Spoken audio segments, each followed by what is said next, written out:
안녕하십니까, 홍성민 선생님입니다. 코로나 바이러스 때문에 여러 사람들이 많은 고통이 시달리고 있죠. 예, 일선에서 지금 사투를 벌이시는 의료진도 계실 텐데, 지금 저희가 말하고 싶은 것들은 이제 집에서 일어나는 일들, 예. 아이들이 머물고 있는 시간이 많아지기 때문에 부모님들이 상당히 괴로우시겠죠.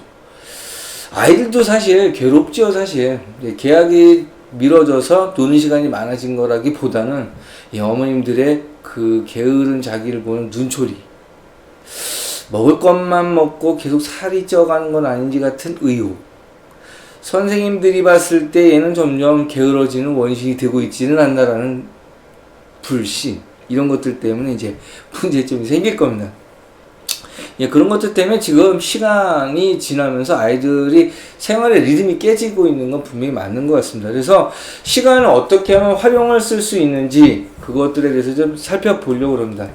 자, 그럼 학업적으로 게으른 아이들의 특징은 어떤 게 있을까? 첫 번째는 의욕이 없어요. 의욕이 없어요. 목표가 없고 의욕이 없다는 거죠. 무기력하고. 점수 빵점을 맞으면 화가 나나요? 그렇진 않다는 거죠. 아, 다음번에 잘 맞으면 되겠구나, 이런 생각을 할 수는 있습니다. 비난하는 거 아닙니다. 네, 그럴 수도 있겠죠. 자, 근데 두 번째는 어떤 거냐면 시간에 대한 관념이 없다는 것도 큰 특징 중에 하나입니다. 자, 우리가 이 두 가지 상황에서 게으른 아이들의 의욕을 높인다라는 부분, 그리고 목표를 만든다, 시간 관리를 시킨다라는 거에서 가장 주안점으로 많이 삼는 것들 중에 하나가 의욕을 높이는 쪽으로 많은 일들을 하게 됩니다. 가령 예를 든다면 가장 많이 하는 거 있잖아요. 대학교 투어. 대학교 간다고 나아지는 건 없죠. 하지만 정말 지방의 대학을 가서 그 지방의 대학의 현실이 어떤지를 보고 오는 것도 좋다.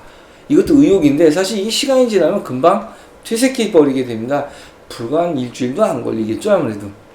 자, 그래서 제가 생각한 거는 지금 이제 다시 한번 접근을 하는 것은 어떤 게 있느냐. 시간에 대한 관리가 중요하다는 걸 느낄 수 있다면 좀 의욕이 생기지 않을까라는 생각을 좀 해보게 됩니다. 그래서 저희가 세 편의 그 이야기를 만들 겁니다. 지금 소개하는 것, 두 번째는 다이어리에 대한 소개, 세 번째는 어떻게 쓰는 건지에 대해서는 저의 개인적인 그 노하우를 좀 전달을 하려고 합니다. 그래서 자, 오늘은 왜 필요성이 있는지에 대한 것들을 좀 전달을 할 거예요. 자, 대부분의 아이들은 이런 생각을 하게 됩니다. 이런 생각이 아니죠. 그냥 생활이에요. 오늘 내가 일을 못했어요. 아니, 공부를 못했어요. 숙제를 못했어요. 근데 숙제를 못했는데 내일 숙제를 했어요. 아무런 일도 없이, 아무런 데미지도 없이 쭉 흘러나가게 됩니다. 아무 일도 없었던 것처럼. 이게 당연하잖아요. 그렇죠? 모든 사람들이 그렇게 생각을 합니다. 아이들이다. 자, 하지만 이렇게 한번 얘기를 해볼까요? 학원을 빡빡하게 짠 친구가 어느 하루 충동에 의해서 친구와 밥을 먹고 약간의 이야기를 하다가 밤에 깊어버렸네. 그래서 숙제를 못했어요. 다음날 어떻게 될까요?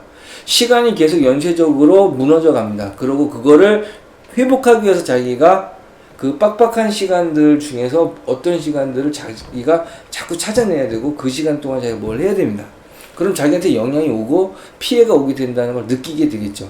자, 이거의 가장 중요한 점은 내가 해야 될 다음 스케줄이 있다는 거죠.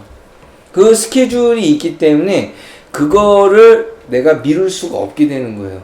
그렇기 때문에 이게 나한테 피해를 주는구나, 이렇게 되면 괴롭구나라는 걸 느끼게 되는 겁니다.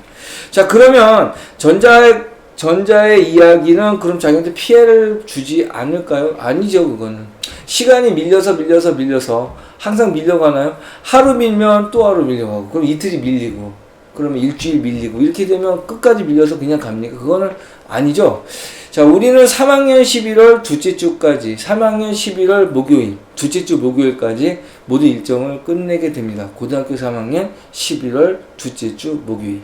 수능이 나오는 날이겠죠. 자, 그러면 그때까지 미뤄져서 바깥으로 나가게 되면 자기는 이제 할 수 있는 게 없는 거죠. 해도 소용이 없는 거죠. 그러니까 사실상 우리가 정해져 있는 시간 내에서 모든 일들을 해나오기 때문에 자기한테 데미지는 분명히 있는 겁니다. 자, 그러면 세상에 사는 거에서 가장 소중한 거는 무엇일까? 자기 자신이고 시간일 겁니다. 근데 그게 왜 그럴까? 자, 우리가 살면서 가장 평등한 거, 그러니까 태어나면서 누구나 갖게 되고, 그리고 갖는 데 대한 어떤 책임이라든지, 어떤 자기의 그 가질 수 있는 자격이라든지, 이런 것들을 따지지 않고 부여가 되는 것이 어떤 걸까? 시간이죠, 시간. 정말 평등하게 주어져요. 귀천, 남녀, 노소, 상관없이 24시간, 한 달은 30일, 그 다음에 1년은 365일을 다 평등하게 누릴 수 있게 됩니다. 자, 그래서 정말 평등한 거. 내가 이 평등한 것들을 어떻게 사용할 것이냐에 따라 자기의 소중함이 결정되게 되는 거죠. 그때부터는 다시 한번 차이가 생기게 되는 겁니다. 자, 그러면은 지금 제가 얘기했던 것들은 시간에 대한 그 소중함을 어떤 식으로 알 수 있을 거냐라는 부분을 분명히 이야기를 하겠다고 얘기했죠. 그래서 지금 저희는 두 가지에 대한 얘기를 하게 될 겁니다. 하나는 계획표에 대한 얘기를 할 겁니다. 시간의 계획표를 어떻게 진행을 하는 것이 좋을지에 대한 얘기를 하나 할 거고요. 또 다른 하나는 다이어리를 이야기해 드릴 겁니다. 다이어리 종류도 많겠죠. 그것들에 대해서 좀 생각을 해볼 거고, 어떤 식의 좀 다이어리가 옳을 건지 그것도 이야기를 하게 될 겁니다. 자, 오늘은 여기까지 이야기를 하게 될 건데, 지금 가장 중요한 거는 우리가 평등하게 받은, 그리고 아무런 내 자신에 대한 어떤 대가 없이 받은 그 시간들을 가지고 내가 얼마만큼 소중한 사람이 될 것인지에 대해서, 사용하는 거에 대해서 이야기를 하려고 합니다. 자, 그러니까 한번 다시 생각을 해 보시고, 오늘 하지 못해서 한 나의 일들이 내일로 미뤄졌을 때 나한테 어떤 영향이 오게 되고 어떤 피해가 오게 되는지 한 번쯤은 생각해 볼 필요는 있을 것 같습니다.